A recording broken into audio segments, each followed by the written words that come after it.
எடப்பாடியின் உண்மை முகம் அம்பலம். வன்முறையை தூண்டிய அன்புமணி. கொதித்து கொட்டிய செங்கோட்டையன். எடப்பாடியின் உண்மை முகத்தை ஊரறிய செய்யும் வகையில் அமைச்சர் செங்கோட்டையன் கொட்டி தீர்த்த கதையை நம் ஜெம் தொலைக்காட்சி மூலம் பார்க்கலாம்.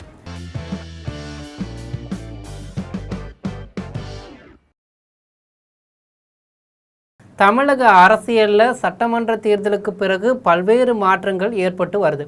தாவேக ஆட்சிக்கு வருவதை தடுக்க திமுக அதிமுக கூட்டணி அமைத்து தடுக்க சதித்திட்டம் தீட்டியதாக புகாரும் கூறப்பட்டிருக்கு. அதிமுகவின் பல முக்கிய நிர்வாகிகள் தாவேகவில் இணைந்து வர்றாங்க. இதற்கு தாவேக மீது திமுக அதிமுக குற்றம் சாட்டி வருது. எதிர்க்கட்சி தலைவராக இருந்தபோதே எடப்பாடி பழனிசாமி திமுகவுடன் ரகசிய கூட்டணி வைத்திருந்தார் என்று செங்கோட்டையன் பகீர் தகவலை சொல்லியிருக்காப்புல. கோவையில் அமைச்சர் செங்கோட்டையன் செய்தியாளர்களை சந்தித்து பேசினார். அப்போது அவர் சொல்லும்போது, தமிழக முதலமைச்சர் நாள்தோறும் துறைவாரியாக விரிவான ஆய்வு பணிகளை மேற்கொண்டு வர்றாங்க. உள்ளாட்சி தேர்தலுக்கு முன்பாக மக்கள் தொகை அடிப்படையில் வார்டுகள் வரையறுக்கப்பட வேண்டும். பெண்கள், பொது பிரிவினர் மற்றும் பட்டியலின இடஒதுக்கீடு மக்கள் தொகைக்கு ஏற்ப சீரமைக்கப்பட வேண்டும். பட்ஜெட் தேதி அறிவிக்கப்பட்ட பிறகு இது குறித்து ஆழமான ஆலோசனைகள் மேற்கொள்ளப்படும். உள்ளாட்சித்துறை அமைச்சர் இந்த பணிகளை தீவிரமாக கண்காணித்து வராரு. அரசின் நற்பெயருக்கு களங்கம் வராத வகையிலும் கொள்கை முடிவுகளில் எவ்வித சமரசமும் இல்லாத வகையிலும் இந்த நடவடிக்கைகள் முன்னெடுக்கப்பட்டு வருது. கேரளாவிற்கு கனிம வளங்கள் கொண்டு செல்லப்படுவதை தடுக்க சோதனை சாவடிகள் பலப்படுத்தப்பட்டு உள்ளன. கன்னியாகுமரி மாவட்டத்தில் சாலைகள் குறுகலாக இருப்பதாகவும் மக்கள் போராட்டங்களாலும் கனிம பொருட்கள் கொண்டு செல்லப்படுவது மாற்றிவிடப்பட்டு உள்ளது. தென்காசி வழியாக செல்ல அரசு உரிய நடவடிக்கை எடுத்திருக்கு.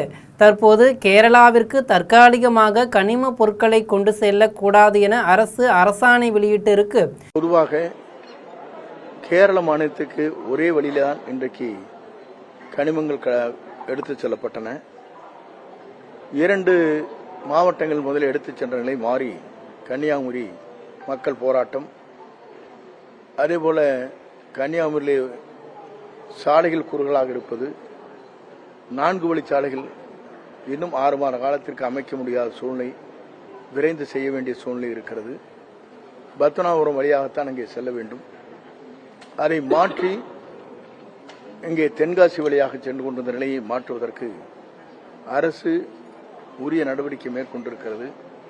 கனிம பொருட்களை தற்காலிகமாக கேரள மாநிலத்திற்கு எடுத்துச் செல்லக்கூடாது என்று அரசு அதற்கான உத்தரவை வழங்கியிருக்கிறது. விவசாயிகளுக்கு தேவையான யூரியா உரம் தட்டுப்பாடின்றி கிடைக்க நடவடிக்கை எடுக்கப்பட்டிருக்கு. மதுரையில் உரத்தை பதுக்கியவர்கள் பிடிபட்டிருக்காங்க. இதுபோன்று செயற்கையான தட்டுப்பாட்டை உருவாக்கி உரம் பதுக்கலில் ஈடுபடுவோர் மீது அரசு கடுமையான மற்றும் பாரபட்சமற்ற நடவடிக்கைகளை விரைந்து எடுத்து வருது. உரத்தை பொறுத்தவரையும் தட்டுப்பாடு வருகிற போது இதுபோன்ற நிலைகள் நடைபெற்றுக் கொண்டிருப்பது தொடர்ந்து நடைமுறையாக இருந்து கொண்டிருக்கிறது. நம்முடைய ஆட்சியில் நடக்கக்கூடாது என்கிற முறையிலே தான் விரைந்து அதற்கான நடவடிக்கை மேற்கொண்டு வருகிறார்கள். அப்படிப்பட்ட இங்கே தட்டுப்பாடுகள் உருவாக்குற அதற்கான நடவடிக்கை மேற்கொள்வதோடு மட்டுமல்ல, அதை யார் பதுக்கி வைத்திருக்கிறாரோ அவர் மீது உரிய நடவடிக்கை விரைந்து அரசு எடுத்துக் கொண்டிருக்கிறது. மேகதாது அணை கட்டப்பட்டால் 1 லட்சம் வீரப்பன்கள் உருவாகுவார்கள் என அன்புமணி ராமதாஸ் கூறியிருக்கார். ஒரு மாநிலத்திற்கு எதிராக இது போன்ற வன்முறையை தூண்டும் கருத்துக்களை தெரிவிப்பது ஏற்புடையது அல்ல. எந்த ஒரு பிரச்சனையையும் நாம் சட்ட ரீதியாகத்தான் எதிர்கொள்ள வேண்டும். இரு மாநிலங்களிலும் இருதரப்பு மக்களும் வசித்து வர்றாங்க.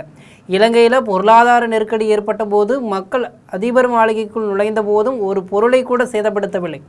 ஆனால் வங்கதேசத்தில் வன்முறை வெடித்தது. நாம் அமைதியான முறையில்தான் நமது உரிமைகளை வென்றெடுக்க வேண்டும். காவிரி விவகாரத்தில் உபரி நீர் வரும்போது மட்டுமே கர்நாடக தண்ணீர் திறக்கிறதே தவிர காவிரி நதிநீர் ஆணையம் நிர்ணயித்த தண்ணீரை நமக்கு உரிய காலத்தில் வழங்குறதில்ல. இது தொடர்ந்து புறக்கணிக்கப்பட்டு வருவது கண்டனத்திற்குரியது. கர்நாடகாவிலிருந்து வெளியேற்றப்படும் தொழிற்சாலை மற்றும் கழிவுநீரால் கிழவரப்பள்ளி அணை முழுமையாக மாசடைந்திருக்கு. இதனால் மீன்கள் உயிரிழந்து விவசாயத்திற்கு நீரை பயன்படுத்த முடியாத சூழல் ஏற்பட்டிருக்கு. இது குறித்த புகார்கள் வந்தவுடன் மீன்வளத்துறை மற்றும் மாசு கட்டுப்பாட்டுத்துறை அமைச்சர்கள் நேரில் சென்று ஆய்வு செய்திருக்காங்க. இதனை தடுக்க அரசு தீவிர கண்காணிப்பு நடவடிக்கைகளை மேற்கொண்டு வருது. இதே குரலைத்தான் சட்டமன்றத்திலே அனைத்து கட்சியும் இந்த குரலை எழுப்பியிருக்கிறார்கள். அது முதலமைச்சர் அவர்கள் முடிவு செய்வார்கள். அதே மாதிரி மேகதாதுல அணை கட்டப்பட்டுச்சுன்னா 1,00,000 வீரப்பங்களை உருவாக்குவோம் அப்படிங்கிறதையும் அவர் சொல்லியிருக்கிறார். பொதுவாக தொடர்ந்து மேகதாது அணையை பொறுத்தவரையிலும் உரிய நடவடிக்கை நாம் மேற்கொண்டு வருகிறோம். காவிரியின் டிரிபியூனல் என்பது இன்னும் உபரி நீர் வருவதுதான் நம்மளுக்கு வந்து கொண்டிருக்கிறதே தவிர நம்ம ஒதுக்கப்பட்டிருக்கிற நீர் குறிப்பிட்ட காலத்தில் வருவதில்லை. இந்த மாதமே இவ்வளவு டிஎன்சி தண்ணீர் விட வேண்டும் என்று நம்முடைய காவிரி டிரிபியூனல் ஆணையம் நீர் வளத்துறையின் மூலமாக என்னென்ன நடவடிக்கை மேற்கொண்டு வருகிறார்களோ அந்த நடவடிக்கை அனைத்தும் செயல்படுத்த இயலவில்லை. இது தொடர்ந்து நடைபெற்றுக் கொண்டிருக்கிறது. உபரி நீர் வருகிற போது அணை பாதுகாக்கப்பட வேண்டும் என்ற முறையில் அவர் தண்ணீரை திறந்து விடுகிறார்களே தவிர நமக்கு தேவையான நீரை மாதந்தோறும் வழங்குவதை இன்று வரையிலும் அது தொடர்ந்து புறக்கணிக்கப்பட்டு வருகிறது. தமிழக வெற்றி கழகத்தின் தலைவர் தளபதி நல்லாட்சி தருவார், அனைவரையும் அரவணைத்து செல்வார் என்ற நம்பிக்கையில தான் மக்கள் அவர் பின்னால் அணிவகுக்கிறார்கள். அதிமுகவை பொறுத்தவரை அதன் கொள்கைகளில் ஏற்பட்ட சறுக்கல்களோ அக்கட்சியினர் வெளியேற காரணமாகும். எடப்பாடி பழனிசாமி தனது பதவியை காப்பாற்றிக் கொள்ள வேண்டும் என்பதற்காக எதையும் செய்ய துணிந்தவர் என்று எதிர்க்கட்சியாக இருந்தபோதே திமுகவுடன் அவர் ரகசிய கூட்டணி வைத்திருந்தார் என்பது தற்போது வெட்ட வெளிச்சமாகியிருக்கு. அம்மாவை சிறையில் அடைத்த இயக்கத்துடன் கைகோர்க்க நினைக்கும் எடப்பாடி பழனிசாமியால் அந்த இயக்கத்தை காப்பாற்ற முடியாது. இதன் காரணமாகவே அங்கிருந்து பலரும் வெளியேறி வர்றாங்க. தாவே ஆட்சிக்கு வருவதை தடுப்பதற்கு எடப்பாடி சதித்திட்டம் தீட்டினார்.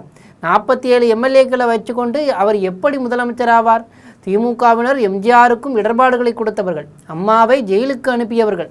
எடப்பாடி பழனிசாமி எதிர்க்கட்சித் தலைவராக இருந்தபோது திமுகவுடன் கூட்டணி வைத்தவர் என்பதை நாங்கள் அறிவோம் என்றார். நாம் ஆட்சி அமைக்க வேண்டும் என்று சொல்கிற போது ஆளுநர் கொஞ்சம் ஒரு 2-3 நாட்கள் நீங்கள் 118 பேர்கள் வேண்டும் என்று சொன்ன உடனேயே அதற்கான முயற்சிகளை நாங்கள் எடுத்துக்கொண்டிருக்கிற நேரத்தில் திராவிட முன்னேற்ற கழகத்தை இணைத்து அதிமுகவில் முதலமைச்சராக வரலாம் என்று எடப்பாடி பழனிசாமி அவர்கள் முயற்சியை மேற்கொண்டது உண்மை, உலகம் தெரிந்த ஒன்று. அவருடைய சட்டமன்ற உறுப்பினர்லாம் பாண்டிச்சேரியில் தங்கியிருக்கிற போது நான் முதலமைச்சராக போகிறோம் சொன்ன 47 பேர் எப்படி முதலமைச்சராகிறது? ஆகவே ஒரு சதி திட்டம் நடைபெற்றது. அம்மாவை சிறையில் அடைத்தவர்கள், அம்மா 21 நாட்கள் அங்கே சிறைச்சாலையில் இருந்தவர்கள், புரட்சித் தலைவருக்கும் பல்வேறு இடர்பாடுகளை உருவாக்கியவர்கள்.